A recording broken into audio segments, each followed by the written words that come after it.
ফলের বীজ, রঙিন কাগজ ও উল দিয়ে তৈরি করছে সুন্দর সুন্দর রাখি। কাগজ কেটে দেশের পতাকা তৈরি।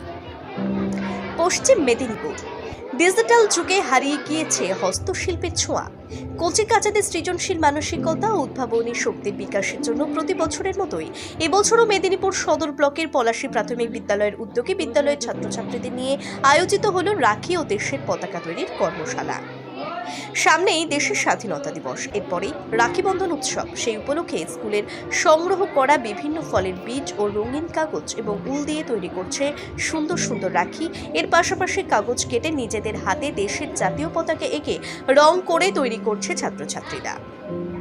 স্কুলের ভারপ্রাপ্ত প্রধান শিক্ষক সৌম্যসুন্দর মহাপাত্র জানান, পড়াশোনার পাশাপাশি কচি কাচাদের হাতে কলমের শিক্ষা আগামী দিনে তাদের চলার পথে পাথেয় হয়ে থাকবে।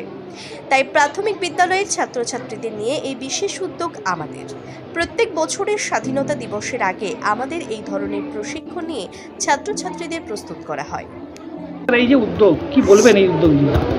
এই উদ্যোগ মূলত হাতে কলমের শিক্ষার ভিত যেমন মজবুত হয় এবং শিখন হয় দীর্ঘস্থায়ী।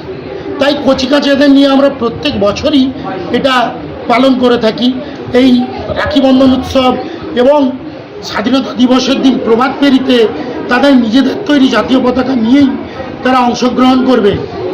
কচিকাঁচারা এখানে আজকে সেই রাখিগুলো তৈরি করলো এবং জাতীয় পতাকাগুলো বানালো। এর মাধ্যমে তারা হাতে কলমের শিক্ষা পেল।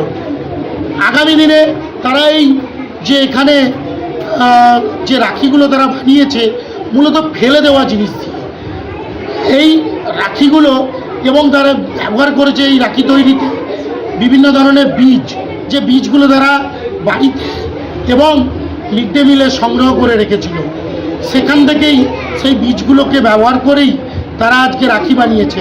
আমরা তাদের বলেছি যে এই রাখিগুলো এমন একটা স্থানে রাখি বন্ধনের শেষে ফেলতে, যেখানে নতুন চারাগাছ তৈরি হবে।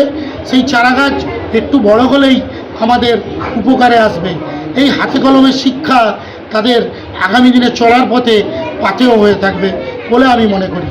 আমি সৌম্যসুন্দর মহাপাত্র, পলাশী প্রাথমিক বিদ্যালয়ের ভারপ্রাপ্ত প্রধান শিক্ষক।